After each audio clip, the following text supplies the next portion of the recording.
자, 소멸시효 이어서 보죠. 자, 215번 보시면요. 갑이 동료고사 을에게 이자 없이 500만 원을 빌려주었고요. 갑이 을에게 빌려줬으니까 갑이 이제 500만 원의 이제 채권을 가지고 있겠죠. 자, 화살표 쪽에 채권이라고 하면 동료고사 병은요. 을의 채무를 보증하였다. 병이 보증을 썼습니다. 여기에 대해서.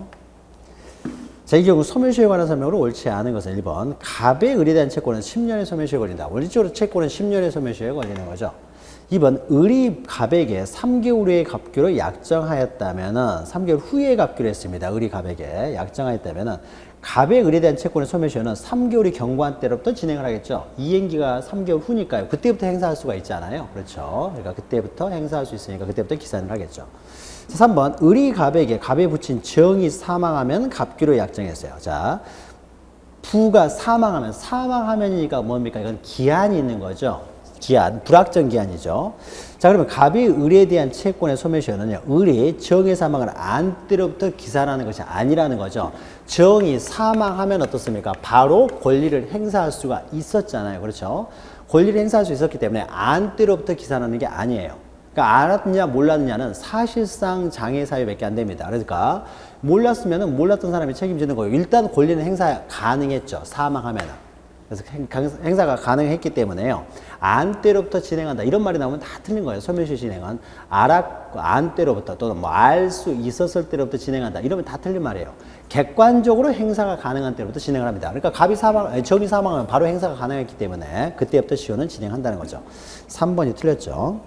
자, 4번, 갑은 을과 합의에 따라서 미리 그 채권의 소멸시효를 연장 가중할 수는 없죠. 연장 가중 배제는 할 수가 없습니다. 그렇죠. 그러나 단축시키는 건 가능해요. 단축시키는 거는. 자, 5번, 병의 보증채무를 이행한 경우 병의 을에 대한 구상권은 보증채무를 이행한 때로부터 소멸시효가 진행한다.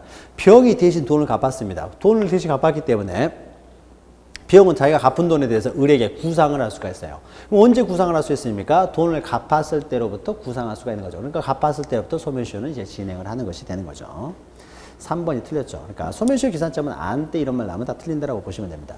자, 216번부터는요, 이제 기간인데요. 자, 기간 문제는 이제 일반적으로 좀 암기 문제죠. 원래는 10년이지만은 이제 3년짜리가 있고 1년짜리가 있는 거죠. 자, 그런 건 암기하는 내용인데 3년짜리는요, 보통 이제 전문가들이 갖는 채권들, 뭐 의사, 변호사, 이런 전문가들이 갖는 채권이라든지 또는 이자라든지 이것이요. 정기적으로 지급하는데 이자가 1년 안에 정기적으로 지급되는 이자. 뭐 아파트 관리비도 한 달마다 계속 지급하는 것이죠. 이렇게 1년 안에 기간으로 정해서 계속적으로 지급하는 것. 이런 경우에는 이제 이런 경우에 그 이자 채무라든지 그 아파트 정기적으로 지급하는 그 아파트 관리비 채무 이런 것들이 또 3년짜리가 되는 겁니다. 자, 소멸시효 기간에 관한 설명으로 옳지 않은 것은 1번. 1개월 단위로 지급되는 집합건물의 관리비 채권은 어떻습니까? 이게 3년짜리라는 거죠. 1년 내의 기간으로 정기적으로 계속 지급하는 채권은 3년짜리가 되는 것이죠. 자, 그 다음에 이제 상인이 판매한 상품의 대금 채권이요. 상인이 판매한다. 그래서 상법이 적용됩니다. 상인들 간에 거래는 상법이 적용돼서요. 원래 민사 채권은 10년이지만 상법이 적용되는 상인들 간의 채권은 5년이 돼요. 5년. 이건 5년입니다. 자, 그리고요. 그러니까 옳지 않은 거 됐죠. 상인이 판매한 상품의 대금 채권은 3년의 소멸시효에 걸린다. 이것은 잠깐만요.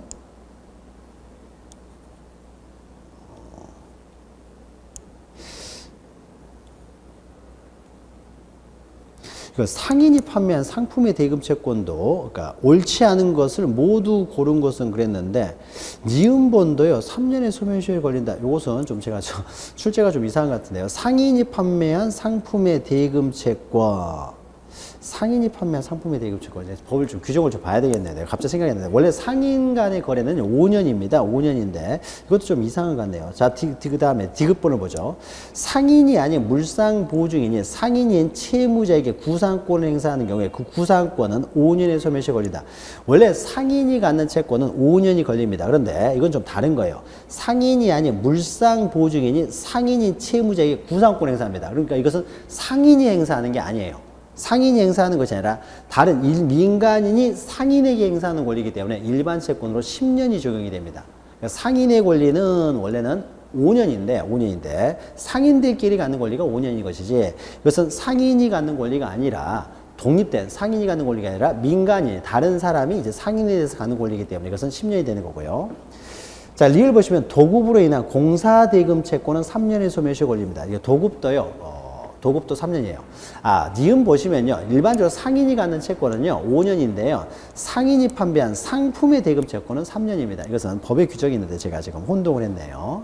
그래서 상인이 판매한 상품의 대금 채권 3년이고 또 공사로 인한 그 공사비 채권도 3년인데 자, 이런 것도 암기할 사항인데요. 그 다음에 이제 뭐 전문가들이 갖는 권리, 의사, 변호사가 갖는 권리들은 이런 것들에서 3년이 되는 것이고 또 이 기업권에처럼 그러니까 1년 안의 기간으로 정기적으로 지급하는 채권들 이런 것들이 또 3년이 걸리는 것이죠. 그러니까 걸리는 것이죠. 그러니까는 이제 기억하고 디귿인데 이 기억은 이제 3년, 기억은 3년짜리라는 거 잘 기억하시고요. 디귿은 또 상법까지 나오기 때문에 좀 범위를 넘어가는 내용이 되겠죠. 그래서 소멸시효 기간은요, 차라리 그 216번은 무시하시고요. 오른쪽에 있는 거예요. 오른쪽에 217번을 기억하시는 게 낫겠네요. 217번. 자, 요것만 기억하십시오. 217번. 자, 기억 보시면요. 매도인의 매수인에 대한 부동산 매매 대금 채권. 이런 건 일반 채권이기 때문에 10년이 걸립니다. 그리고 니은 보시면 노역인, 연예인의 임금, 또 일일 노동자, 이런 일용직 노동자가 가는 그 채권들은요. 1년짜리입니다. 1년이에요. 1년. 그 다음에 뭐 영화, 뭐 음식점에서 음식 먹은 거, 그러니까 간단한 것들이죠. 이런 것들은 이제 1년짜리가 되는 거죠. 자, 디귿 보시면 생산자 및 상인이 판매한 생산물 및 상품의 대가. 우리가 앞에서 방금 봤죠. 요게 이제 3년짜리라는 거죠. 제가 좀. 원래 상인들까지 거래는 5년인데 요것은 특별히요. 3년으로 되어 있습니다. 우리 민법에서. 이게 3년이 되고요. 리을 보시면 매매대금 상당에게 반환을 구하는 부당이득 반환 채권. 자, 부당이득 반환 채권도 일반적인 민법상 채권으로서 10년짜리입니다. 저 미음 도급인이 갖는 공사대금 채권이요. 공사비 채권이죠. 그러니까 도급을 받은 그러니까 도급인이 아니라 도급을 이제 하게 되면 이제 수급인이 되겠죠. 그 공사하는 사람이 수급인이 됩니다. 그러니까 일을 시키는 사람이 도급인이 될 것이고 그것을 일을 이제 받아가지고 일을 해주는 사람. 일을 해주는 사람이 이제 수급이 되는데 이때 그 공사비 채권 이런 것들이 이제 3년이 됩니다. 그러니까 공사비 채권은 3년. 또 그 생산자 상인이 판매한 생산물 상품의 대가가 3년 또 1년 안에 정기적으로 지급되는 채권이 또 3년 이 정도 기억하시면 될 것 같습니다. 자, 그 다음에 넘기시면요 218번 보시면 소멸시효 있는데 또 계속 반복되고 있죠. 1번 생산자 상인이 판매한 생산물의 상품 대가에 관한 채권은 소멸시효 기간이 3년이라는 거죠. 요거 좀 기억하시면 되고요. 원래 상인들 간의 권리는 5년인데 여기 특별히 이제 3년이기 때문에 좀 잘 나옵니다. 그래서 3년이라는 거 기억하시고요. 2번 의사의 치료에 관한 채권. 자, 의사의 치료에 관한 채권이요. 이렇게 전문가, 의사, 변호사, 변리사 뭐 이런 사람 나오면 3년짜리예요. 원래는 3년짜리지만 판결에서 확정됐기 때문에 이거는 10년이 되는 거죠. 10년이 되고요. 3번 채권과 소유권 위에 재산권의 소멸시효 기간이요. 자, 채권은 소멸시효가 10년입니다. 그리고 소유권은요. 소멸시효 걸리지 않아요. 그러면 채권을 제외하고 소멸시효 걸리는 것은 이제 지역권하고 이제 지역권과 지상권이라는 것이 있는데 채권은 10년이고요. 지상권과 지역권 이것은 이제 20년이 됩니다. 20년 맞고요. 자, 4번 시효 중단 효력이 있는 승인이요. 승인은 처분 능력 권한이 있음을 요하지 않죠. 관리 능력만 있으면 됩니다. 처분 능력까지는 필요 없어요. 그러다 이 승인하고요. 소멸시효의 이익을 포기하는 거예요. 소멸시효 이익을 포기하고 승인은 다르죠. 승인이라는 것은 소멸시효가 완성되기 전에 내가 채무를 부담하고 있는 게 맞다라는 것이 승인이기 때문에 이것은 처분행위가 아니에요. 원래 채무 있는 것을 그냥 인정하는 것밖에 안 됩니다. 처분행위가 아니기 때문에 처분 권한이 필요 없어요. 근데 시효가 완성된 경우에요. 시효가 완성되면 이제 권리가 소멸하는 거죠. 채무가 소멸을 했어요.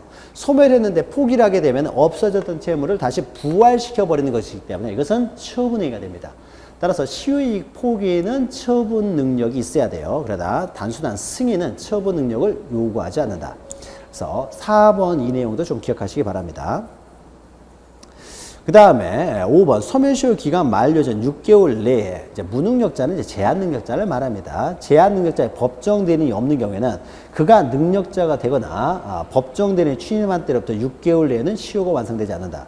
이것은 제한 능력자의 권리를 보호하기 위한 거죠. 그래서 제한 능력자가 갖는 권리가 있는데 제한 능력자는요 단독으로 행사를 못하는 거죠. 법정 대리인이 대신 행사를 해야 되는데 법정 대리인이 없다라는 거죠. 그럼 법정 대리인이 없는 경우에 행사할 수가 없는데 행사할 수 없는 기간에 시효가 만료돼 버리면 안 되는 거죠. 시효가 완성돼서는 안 되기 때문에 잠시 시효를 정지시켜 준다는 거죠. 그래서 제한 능력자를 보호하기 위해서 잠시 시효를 정지시켜 주는. 자, 5번은 소멸시효의 정지에 관한 내용이 되는 거죠. 이 정지와 관련돼서는요, 나머지는 일반적으로는 다 6개월 기간 동안 정지되는데, 천재지변은 1개월이었죠. 그거 하나 또 기억하시면 됩니다. 천재지변에 의해서 정지되는 경우에는 1개월이고, 나머지 정지 기간은 다 6개월이다. 라고 기억하시면 되고요.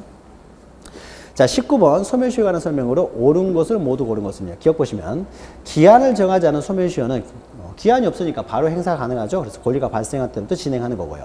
자, 2회 때 나온 거네요. 자, 니은 보시면 소멸시효는 그 기산일에 소급할 효력이 발생하는 거죠. 소멸시효가 완성되면은요, 기산일에 소급합니다. 그러니까 원금에 대한 소멸시효가 완성되면은요, 이자도 지급할 필요가 없는 것이 되는 거죠. 처음부터 권리는 발생하지 않은 것으로 취급한다. 기산일에 소급한다는 거죠. 디귿 보시면은 소멸시효 중단은 그 당사자 사이에서만 효력이 발생하는 것이 아니라 그 당사자와 그 승계인 간에도 효력이 발생하는 거죠. 당사자뿐만 아니라 그 승계인 부르면 보통 이제 상속인을 말하는 거죠. 포괄 승계인 이런 사람을 말하는데 그런 사람에게도 효력이 생기는 거죠. 자, 리을을 보시면 소멸시효 중단에 있는 승인에는 상대방의 권리에 관한 처분 능력 이런 것들을 요하지 않는다. 이거 중요하다고 했죠. 자, 기출문제인데 이거 또 나올 수 있습니다. 그래서 이거 잘 기억하시기 바라고요. 여기 나와 있는 지문들이 또 반복될 수 있으니까 잘 기억하시기 바랍니다. 그러니까 디귿만 틀렸죠. 소멸시효 중단의 효력은 그 승계인에게도 미친다라는 거죠.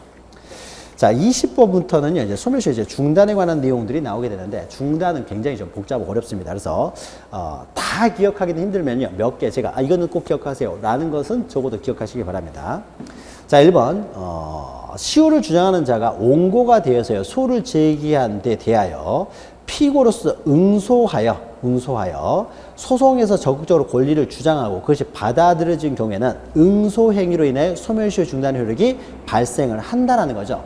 그러니까 청구가 있으면은요, 소멸시효 중단 사유로는 어떻습니까? 청구가 있죠. 이때 청구는 보통 재판상 청구지만은 청구가 있고요. 채권자가 소멸시효를 중단하는 것으로서의 청구가 있죠. 채권자가 중단 사유로서 청구.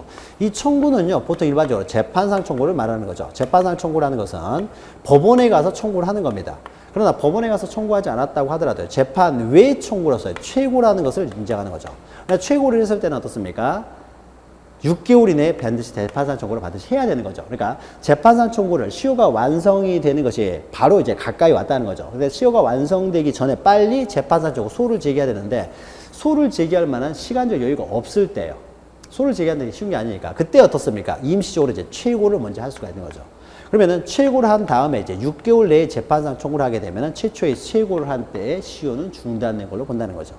그 다음에 청구가 있고요. 재판상 청구를 하기 전에요. 권리를 적극적으로 행사하는 것으로서는 이제 압류나, 가압류가 있고요. 가압류 또는 가처분이 있는 거죠.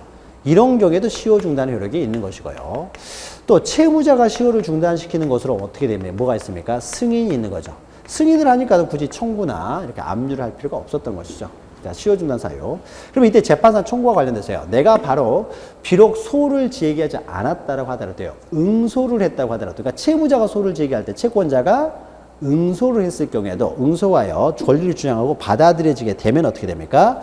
응소한 때 소를 제기한 걸로 취급을 합니다. 따라서 응소한 때 시효 중단 효력이 발생한다는 거죠.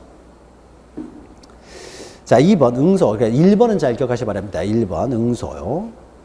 그 다음에 2번 채권자가 확정 판결에 의한 채권의 실현을 위해서 채무자에 대한 민사집행법상의 재산명시신청, 재산명시신청만 기억하시고요. 재산명시신청은요, 소송을 제기하기 전에요, 뭐가 있는지를 알아야 어떻습니까? 뭐 압류를 하든지 할 거 아니에요. 그래서 너 재산 뭐가 있느냐라고 재산명시 신청을 한다는 것은 권리를 행사하는 최고로서는 인정을 해줍니다. 그래서 재산명시 신청을 최고로서 효력을 인정한다는 것이고요. 3번 어떤 권리의 소멸시효 기간이 얼마나 되는지에 대한 주장은요, 소멸시효 기간에 관한 주장입니다. 소멸시효 기간은요, 법에 정해져 있기 때문에 법원에서 직권으로 조사하는 거예요. 직권으로 판단하는 것이다 라는 것이죠. 그래서 소멸시효 기간이 얼마나 되는지에 대한 여부는 단순히 법률상 주장에 불과하므로 변론주의의 적용 대상이 되지 않고요. 법원이 직권으로 판단할 수 있다. 그러니까 3번은 맞는 내용이죠. 직권으로 판단할 수 있습니다. 그러니까 소멸시효 기간은 직권으로 판단할 수 있는 거예요. 근데 이것과 우리가 구별해야 될 것이 뭘 구별하냐면요. 기산점이요. 소멸시효 기산점은 변론주의가 적용된다는 거죠. 그래서 기산점은요, 당사자가 주장하는 것에 구속이 됩니다. 그러니까 변론주의가 적용돼요. 기산점. 그러나 소멸시효 기간은요, 법으로 딱 정해져 있는 것으로서요, 기간은 직권으로 판단할 수가 있다는 거죠. 변론주의. 당사자 주장에 구애받지 않는다. 요 3번도 잘 기억하시기 바랍니다. 3번. 자, 4번 소멸시효 중단 사유로서의 채무 수익을 인정하기 위하여는 상대방의 권리의 원인 내용이나 범위 등에 관하여 구체적인 사항을 확인하고 그 권리 등의 발생 원인을 특정해야 된다. 자, 채무 승인을 할 때는요, 승인은 일일이 구체적으로 특정하여 승인하지 않고요. 그래, 내가 너 갚을게. 이렇게만 해도 승인이 되는 겁니다. 승인이 되는 거예요. 그래서 이렇게 승인을 함에 있어서는 구체적으로 반드시 특정해야 되는 것은 아닙니다. 특정해야 되는 건 아니고요. 5번 채무자에 대한 일반 채권자는 자신의 채권을 보존하기 위해서 필요한 한도 내에서 채무자를 대위하여 소멸시효 완성을 주장할 수도 있습니다. 일반 채권자가 채무자에 대한 일반 채권자가요. 이제 갑에 대한 채권자가 뭐 A, B, C 이렇게 있습니다. 자, 채무를 부담하고 있는데 그 중에서요. C에 대한 채무가 소멸시효가 완성이 됐어요. 그러면 갑은 안 갚아도 되는 거죠. 그러니까 어떻습니까? A, B가요, 돈을 더 많이 가져갈 수가 있는 거죠. 그러니까 만약에 갑이 가지고 있는 재산으로요, A, B, C가 모두 만족을 받을 수가 없어요. 채무 초과 상태가 되고 있습니다. 그러니까 돈을 다 받을 수가 없었는데 마침 C의 채권이 어떻습니까? 시효가 완성돼서 갑이 C한테 안 갚아도 된다 그러면은 A와 B는 자기 몫을 다 받아갈 수도 있게 되겠죠. 그래서 시효 완성을요, 갑이 원용하지 않으면은요, 일반 채권자가 갑을 대신해서, 대위해서 원용할 수 있습니다. 그러나 A라는 사람이 직접 원용할 수는 없어요. 채무자만이 소멸시효 완성을 원용할 수가 있어요. 그래서 채무자만 원용할 수 있기 때문에 A, B가 채무자를 대신해서 원용할 수 있지만 직접 원용은 못합니다. 그래서 대위하여 완성을 주장할 수 있다는 거죠. 대위라는 말이 반드시 들어가야 돼요. 그러니까 대위 밑에다가 직접 원용할 수는 없어요. 직접은 안 되고 대위에서만 가능하다라는 겁니다. 자, 그 다음에 221번이요. 틀린 것은요. 1번. 어떤 권리의 소멸시효 기간이 얼마나 되는지의 기간은, 주장은 방금 했던 거죠. 소멸시효 기간은 직권으로 조사하는 것이지 당사자 주장에 구속되는 게 아니다. 변론주의가 적용되지 않습니다. 자, 2번. 채권자 갑에게 1번 저당권을 설정해 준 채무자가 동일 부동산에 대해서 다른 채권자 을에게 2번 저당권을 설정했다면 이것이 채무에 대한 승인이 되느냐? 그렇지 않습니다. 예, 청구는 채권자가 이렇게 청구나 압류, 가압류는요, 시효 중단을 하기 위해서는요, 채권자가 채무자에 대해서 해야 돼요. 채무자에게. 그래야 어떻습니까? 이게 시효가 중단이 되는 거예요. 채무자에게 권리를 행사하는 것이 되겠죠. 또 반대로요, 승인도 마찬가지입니다. 이 승인은 누구에게 해야 되냐면요, 채권자에게 승인을 해야 이게 바로 소멸시효가 중단이 되는 거예요. 그러니까 청구는 채무자에게 해야 되고 승인은 채권자에게, 그러니까 채무자가 채권자에게 해야 되고 청구는요, 채권자가 채무자에게 해야 돼요. 그러니까 2번 저당권을 설정해 줬다는 것이요, 이것이 채무자가 채권자에게 승인한 것은 아니잖아요. 다른 사람에게 지금 2번 저당권을 설정해 준 것 뿐이기 때문에 이건 승인이 안 됩니다. 또 3번 물상 보증인이 제기한, 우리가 이거 앞에서 했죠. 물상 보증인이 제기한 소송에서 응소를 했어요. 그러면 물상 보증인이 제기한 소송에서 응소했다는 것은 응소해가지고 누구한테 행사하는 거예요? 물상 보증인에게 권리를 행사한 것이지 채무자에게 권리를 행사한 게 아니라는 거죠. 따라서 이것은 시효가 중단되지 않습니다. 또 4번 채무자가 소멸시효 완성 후에 채권자에 대해서 채무 일부를 변제했어요. 완성 후에 변제했다는 것은요, 이것은 시효이익을 포기한 것이 되겠죠. 시효이익을 포기했기 때문에 그때부터 새로운 소멸시효가 진행을 한다는 거죠. 그때부터 새로운 소멸시효가, 그러니까 포기한 때로부터 소멸시효가 다시 진행이 되는 겁니다. 그 다음에 5번요. 채무자가 소멸시효 완성 후에 한 소멸시효이익의 포기에게는 채권자 취소의 대상인 사회행위가 될 수가 있습니다. 그러니까 포기해서는 안 되는데, 그러니까 아까 설명했죠. 갑에 대해서요, A, B 이렇게 채권자가 두 사람이 있습니다. 이게 시효가 완성이 됐어요.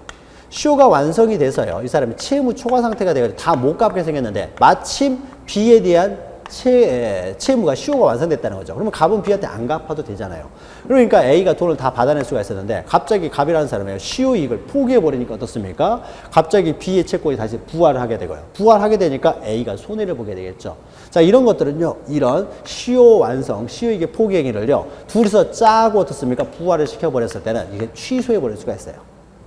그래서 시효 완성 이익의 포기 행위를 취소해가지고요, 자기가 다 가져갈 수도 있다는 거죠. 자, 이런 건 좀 어려운 내용이긴 하죠. 자, 22번 중단에 관한 설명을 옳지 않은 것은 1번 소멸시효가 중단될 때에는 중단까지 경고한 시효기간은 산업하지 아니하고 중단 사유가 종료될 때로도 새로 진행하는 거. 이거 맞죠.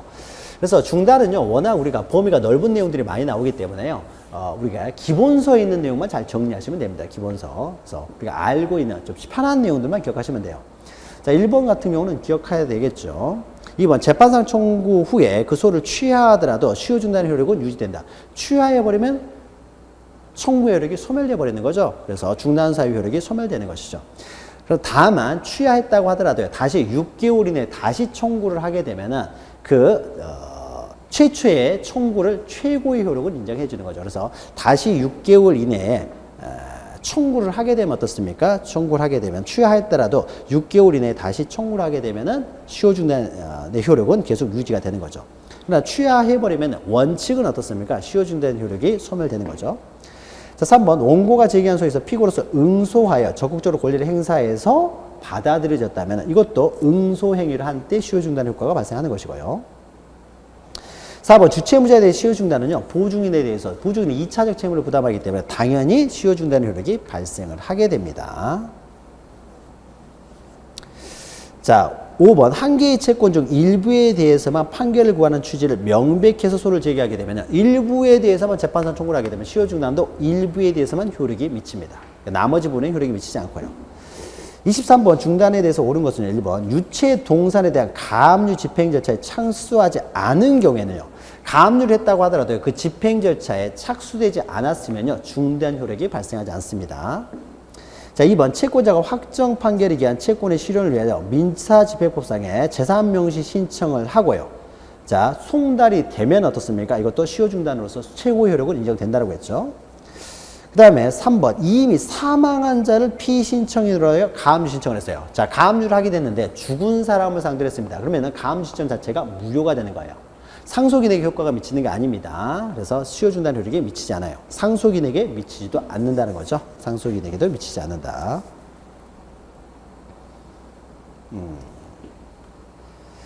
자, 그리고요.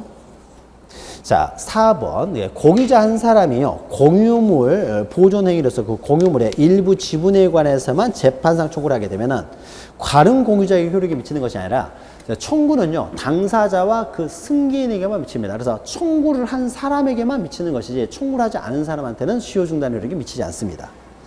5번 시효 중단 효력은 시효 중단에 관여한 당사자에게 미친다는 거죠. 그리고 승계인에게 미칩니다. 그런데 당사자로부터요, 중단의 효과가 생긴 권리를 포괄 승계인에게도 미치고요, 특정 승계인에게도 미칩니다. 그래서 중단 효과가 발생한 이후에 특정 승계인에게는 미쳐요. 그러나 중단 효과가 발생하기 전에 특정 승계한 사람은 미치지 않고, 중단 효과가 발생한 이후에 재판상 청구 이후에 특정 승계가 이루어졌으면 그 특정 승계인에게도 미칩니다. 포괄 승계인에게는 당연히 미치는 것이고요. 자, 24번 중단 틀린 것은 1번 손해배상 청구권을 공동 상속한 자 중 1인이 자기의 상속분을 행사하여 승소 판결을 얻었다면요, 그 사람은 다른 공동 상속인에게 효력이 미치지 않는다는 거죠. 항상 청구한 사람 그리고 그 승계인에게만 미치는 것이지 청구하지 않은 사람에게는 원칙적으로 미치지 않습니다. 2번 물상보증인 재산에 대해서 압류를 했을 때는요, 물상보증인에게 압류를 했기 때문에요, 채무자에게 행사한 것이 아니에요. 따라서 시효 중단의 효력이 채무자에게 미치지는 않지만은 이 채무자에게 이제 통지를 하게 되면은 채무자에게도 시효 중단 효력이 미칩니다. 채무자에게 통지했으니까 이제 채무자에게도 효력이 발생한다는 것이죠.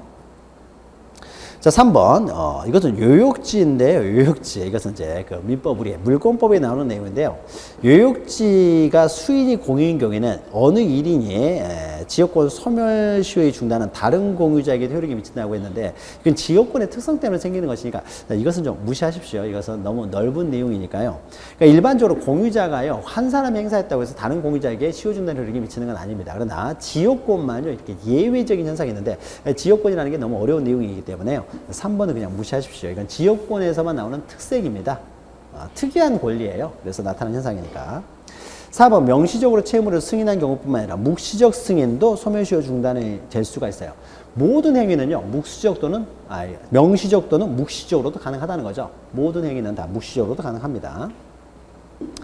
자, 5번 갑이 이미 사망한 사람에 대해서 가압류를 했을 때는요. 상속인에게도 미치지 않는다는 거죠. 가압류 자체가 이것은 잘못된 것입니다. 그래서 상속인에 대해서도 시효 중단 효력은 미치지 않습니다. 자, 225번 이제 1회 때 나온 기출문제죠. 자, 보죠. 소멸시효 중단과 정리인데 1번 파산 절차에 참가. 이것은 채권자가 이를 파산 절차에 참가했어요. 이건 법원에 가서 청구하는 것이죠. 그래서 시효가 중단됩니다. 그런데 이걸 취소했어요.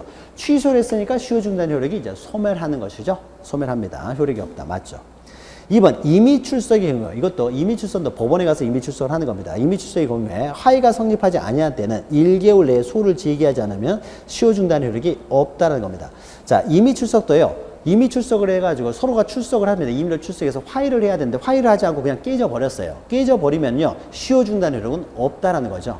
그래서 1개월 이내에 소를 제기해야만 시효 중단 효력이 있고요. 그렇지 않으면 시효 중단 효력이 없습니다. 그러니까 법원에 가서도요, 그냥 아무것도 없이 그냥 왔다라는 거죠. 그래서 원칙적으로 시효 중단 효력이 없다. 성립되지 않았을 때는. 3번. 자, 재판상에 청구를 한 후에 소가 각하가 되고 6개월 내에 다시 재판상 청구를 했습니다. 그러면 소멸시효는 다시 재판상 청구를 한 때로부터 중단된 것이 아니라 최초의 재판상 청구를 한 때로부터 어떻습니까? 소급해서 시효 중단 효력이 발생한다는 거죠. 그래서 재판상 청구를 하고 각하를 했다고 하더라도요. 각하가 됐습니다. 그러니까 청구가 받아지지 않은 거죠. 그런데 6개월 이내에 다시 재판상 청구를 하게 되면은요. 최초의 재판상 청구에 대해서 최고로서의 효력을 인정해 준다는 거죠. 그러니까 6개월 이내에 재판상 청구를 하게 되면요. 최초의 재판상 청구를 한 때 그때로 소급해 가지고 어떻습니까? 시효 중단 효력을 인정을 해 준다는 거죠. 3번이 이제 틀린 내용이 되는 거죠. 4번 천재지변 기타의 소멸시효를 천재지변 기타의 사유로 소멸시효를 중단할 수 없을 때는 어떻습니까? 그 사유가 종료될 때로부터 1개월 이내에 시효가 완성되지 않는다. 자, 천재지변, 천재기타 사변 같은 경우는 정지기간이 1개월이라는 거죠. 나머지는 보통 정지기간이 6개월인데 천재지변만 정지기간이 1개월이다. 그래서 4번은 소멸시효 정지에 관한 내용이죠. 자, 5번은요, 물상보증인의 부동산을 압류했어요. 물상보증인을 압류했으면 채무자에게 권리를 행사한 것이 아니기 때문에 원칙적으로 채무자에게 시효가 중단되지 않지만은 채무자에게 그 사실을 통지하게 되면은 채무자에게도 효력이 발생을 한다라는 거죠. 그래서 통지하지 아니하면 채무자에게는 효력이 발생하지 않는다. 통지에 효력이 발생한다. 맞죠? 자, 226번요. 이거는 또 이것이 작년에 나온 거죠. 3회 기출인데요. 중단정지. 특히 이제 중단정지가 많이 나오는 거죠. 그래서 중단정지가 계속 나왔으니까요. 기산점 문제도 중요합니다. 그래서 기산점도 잘 기억하시기 바라요. 옳지 않은 것은 1번. 재판상 청구는 그 소송에 취하되면요. 그로부터 1개월 내에 다시 재판상 청구 등을 하지 않는 한 취하가 됐다라고 하더라도 어떻습니까? 다시 6개월 이내에 재판상 청구를 하게 되면은 소멸시효 중단의 효력은 어떻습니까? 처음 재판상 청구를 한 때로부터 시효 중단 효력은 미친다라는 거죠. 근데 6개월 내에 다시 재판상 청구를 하지 않으면은 시효 중단 효력은 소멸해버리는 거죠. 자, 2번 당연무효의 압류 가압류는요. 당연무효. 무효인 압류나 가압류를 했어요. 그러니까 사망한 자를 상대로 압류나 가압류를 했다. 이런 거는 시효 중단 효력이 발생하지 않는다는 거죠. 또 3번요. 부부 중 한쪽이 다른 쪽이 갖는 채권은 혼인관계가 종료한 때로부터 6개월 내에는 소멸시효가 완성되지 않는다. 이거는 어떻습니까? 시효에 관한 정지에 관한 내용이죠. 그래서 정지기간은 6개월이다라는 거죠. 1, 2번은 중단이고 이제 3번은 정지에 관한 내용이죠. 4번 승인은 소멸시효 진행이 개시된 이후에만 가능하고 사전 승인이라는 건 존재하지 않는 거죠. 맞죠? 사전 승인. 승인할 대상이 없으니까요. 그다음에 5번 시효 중단의 효력이 있는 승인에는 상대방의 권리에 대한 처분 능력 이런 것들을 필요로 하지 않는다는 거죠. 이게 벌써 이게 2번이나 출제가 됐네요. 이게 자주 나온다는 것이죠. 이거 기억하시고요. 법 전문 내용들 잘 기억하십시오. 그러니까 소멸시효가 관련돼서요. 너무 이게 내용이 우리가 배우지 않은 내용이 너무 많이 나오기 때문에 힘들다라고 했을 때는 기본서에 있는요. 그 법 조문만 좀 기억하세요. 법 조문만. 법 조문만 기억하셔도요. 쉽게 나오면 또 맞출 수가 있으니까요. 법 조문만이라도 좀 기억하시기 바랍니다. 자, 27번 중단 정지에 관한 내용 틀린 것은요. 1번 소송 계속 중 청구의 변경도 시효 중단의 사유가 된다. 좀 어려운 내용이죠. 그러니까 청구의 변경도 중단 사유가 됩니다. 그러니까 청구를 이렇게 했다가요. 처음에 부당이득 반환 청구를 하다가 다시 다른 청구로 변경을 합니다. 이것도 이제 중단 사유가 되기도 합니다. 이것도 권리를 행사하는 것이 되기 때문에요. 2번 현존하지 아니한 장래의 채권 미리 승인은 안 된다고 했죠. 요거 잘 기억하세요. 미리 승인하는 건 안 된다. 2번 틀렸죠. 저 3번 가압류가 되면 시효 중단 효력이 발생합니다. 그러면 시효 중단 효력은요. 우리가 소를 제기했을 때도요. 소가 끝나기 전까지는 계속 중단되어 있는 것이죠. 마찬가지로 가압류가 되면요. 가압류 상태가 계속 유지되고 있는 동안은 계속 중단 효력이 유지가 되는 겁니다. 계속 존속한다는 것이고요. 4번은 우리가 앞에서 했죠. 그래서 혼인관계 부부 사이에 시효 기간에 이제 시효가 이제 정지되는데 정지는 이제 6개월이라는 거죠. 그래서 종료된 때로부터 6개월 안에는 소멸시효가 완성되지 않는다. 그리고 5번은 우리가 앞에서 했죠. 공유자 한 사람이 권리를 행사했다고 해서 다른 공유자에게 시효 중단 효력이 있는 것은 아니다. 항상 권리를 행사한 사람과 그 승계인에게만 미칠 뿐이다. 28번요. 밑에 보시면 갑이 을에게 채권을 가지고 있다. 옳은 것은요. 자, 갑이 소멸시효 기간 만료 전 최고를 한 후 6개월 내에 소를 제기했으면 그 소 제기 시에 시효 중단 효력이 생기는 것이 아니라 최고 시로 소급해 가지고 시효 중단 효력이 발생한다는 거죠. 2번 갑의 을에 대한 시효 중단 효력은요. 을의 보증인에게는 미치지 않는다. 자, 주채무자에게요. 주채무자에게 시효 중단을 시키면은요. 보증인에게는 당연히 효력이 발생해요. 보증인은. 주채무를 전제로 하는 보증인이기 때문에 당연히 발생합니다. 이것은 이제 채권법에 나오는 내용인데요. 좀 이거 어려운 내용이죠. 우리의 범위를 넘어서기 때문에 법전에 없는 내용입니다. 근데 이것은 채권법 법전에 나오는 내용이에요. 그러니까 여러 가지 내용이 이제 짬뽕 되다 보니까 여러분들은 그 민법 총칙 우리 책에 있는 그 법조문만 좀 기억하시기 바랍니다. 3번 을이 명시적으로 채무를 승인하는 것뿐만 아니라 묵시적 승인도 가능하다는 거죠. 그러니까 3번이 맞는 거죠. 자, 4번 갑이 을을 사기죄를 고사해 형사재판이 개시됐습니다. 형사재판을요 재판사 청구라고 보지 않아요. 형사재판은 권리를 행사하는 게 아니죠. 민사재판이 권리를 행사하는 겁니다. 형사재판은요 검사가 그 사람을 처벌하기 위한 것이지 뭐 채권자가 채무자에게 권리를 행사하는 건 아니에요. 그래서 민사재판만 재판상 청구로 해당이 돼가지고 소멸시효가 중단되는 거죠. 5번 갑이 이미 사망한 을을 가압류 또 나왔네요. 사망한 사람을 상대로 가압류하게 되면 가압류가 무효이기 때문에 그 상속인에게도 묻히지 않습니다. 자, 29번 보시면 소멸시효에 관한 설명을 옳지 않은 것은요. 1번 채권은 10년이고요. 소유권 이외에 재산권은 20년입니다. 소멸시효 기간이 이렇게 된다는 거죠. 소유권은 소멸시효 걸리지 않고요. 그래서 소유권 이외의 재산권이라는 것은 지역권, 지상권만을 말합니다. 이것은 20년이고 채권은 일반적으로 10년이라는 거죠. 자, 2번 음식점의 음식료에 대한 채권이에요. 이거는 1회 기출이네요. 음식료에 대한 채권은 원래 1년짜리입니다. 그러나 판결이 확정되면 어떻습니까? 이것이 10년으로 바뀐다는 거죠. 10년이 되는 거죠. 자, 3번 원본 채권의 시효가 소멸하면요. 변제기를 도래하지 아니하는 이자 채권도 당연히 소멸합니다. 자, 원본 채권이 소멸하면요. 그 채권의 소멸시효 완성은요. 소급하는 거죠. 기사한 일로 소급하여 소멸하기 때문에 이자도 처음부터 발생하지 않은 거예요. 그러니까 원금도 처음부터 원금 채권도 처음부터 발생하지 않은 것이 돼버리겠죠. 기사일로 소급해가지고 처음부터 채권은 발생하지 않은 걸로 봐요.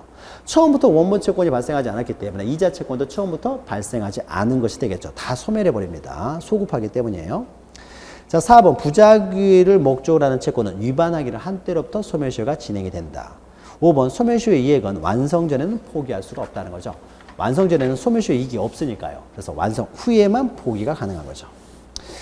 자, 230번은 소멸시효이익의 포기에 관한 설명입니다. 판례 입장과 다른 것은요. 1번 소멸시효이익의 포기 의사표시를 할 수 있는 자는 시효 완성 이익을 받을 당사자 또는 대리인. 그러니까 이익의 포기도요. 그 당사자, 그러니까 채무자가 되겠죠. 소멸시효 이익은 어떻게 됩니까? 소멸시효가 완성되면 채무자가 이익을 받는 거잖아요. 그래서 포기는 채무자가 포기를 해야 됩니다. 포기가. 포기도 어떻게 됩니까? 이때는 채무자가 채권자에게 포기를 해야 돼요.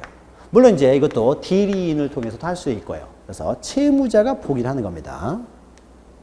2번 주채무자가 소멸시효이익을 포기하더라도요. 보증이나 물상 보증인에게는 포기 효과가 미치지 않는다. 제3자에게는 미치지 않아요. 그래서 시효이익의 포기는요. 상대적 효력만 있습니다. 상대적 효력. 그래서 다른 사람에게는 미치지 않고요. 3번 소멸시효 완성 이후에 있는 과세부가 처분에 대해서 세액을 납부하였다면 소멸시효이익을 포기하는 것으로 보아야 된다. 소멸시효 완성 이후에요. 과세부가 처분. 이후에요. 과세부가 처분에 대해서 세액을 납부하였다면요. 이건 어떻습니까? 자유로운 의사에 의해서 포기하는 것은 아니라는 거죠. 그러니까 시효 완성 이후에 포기하게 되면요. 이것은 자유로운 의사에 의해서 포기한 것은 아니기 때문에 포기한 것으로 볼 수 없습니다. 그러니까 어떻게 돼요? 소멸시효 완성 이후에 과세부가 처분에 대해서 납부하지 않으면요. 세무서에서는 압류해서 들어오거든요. 그러니까 어쩔 수 없이요. 납부를 한 것이죠. 그래서 이익을, 그러니까 어쩔 수 없이 납부한 것이기 때문에 이것은 포기한 걸로 볼 수가 없는 것이죠. 자유로운 의사에서 포기한 것은 아니기 때문에 따라서 포기한 것으로 볼 수가 없다는 겁니다. 세무서에서 압류해서 들어오니까 어쩔 수 없이 이 사람이 납부한 것 뿐이라는 거죠. 그래서 포기한 것이 아니고요. 자, 4번 채권의 소멸시효가 완성된 후에 채무자가 그 기간에 유예를 요청하였다면 완성된 뒤에 유예를 요청하였다는 건 뭐예요? 포기의 의사가 있다고 볼 수가 있는 것이죠. 갚겠다는 의사가 있다고 보는 거죠. 따라서 소멸시효이익을 포기한 것으로 봐야 된다. 맞는 것이죠. 3번 같은 경우는요. 판례 내용이니까 잘 기억하시기 바랍니다. 이것은 그럴 것 같은데요. 완성 이후에 돈 냈으면은 뭐 포기한 것처럼 보이지만은 그건 자유로운 의사에서 이루어질 것은 아니기 때문에 포기한 것으로 볼 수 없다는 거 잘 기억하시고요. 자, 5번 채무자가 소멸시효 완성 후 채무의 일부를 변제했습니다. 자, 일부를 변제했다는 것은요. 그 이익을 포기한 것이 되는 거죠. 따라서 그 액수에 관해 다툼이 없는 한 그 채무 전부를 묵시적으로 승인한 것으로 보아야 되고요. 그러니까 이 경우 시효 완성의 사실을 알고 이익을 포기한 것으로 추정을 합니다. 그래서 시효이익을 포기했다는 것은요. 시효이익 포기가 되기 위해서는요. 시효가 완성됐다는 걸 알고 포기해야 효력이 발생하는 거예요. 이것도 법률행위고 의사표시이기 때문에요. 시효가 완성됐다는 걸 알고서 포기해야 포기 효과가 발생하는 겁니다. 그런데 이 사람이요. 일단 돈을 갚았다는 것은요. 알고 포기하는 것으로 추정을 한다는 거죠. 알고 포기하는 것을 일단 추정을 한다는 거죠.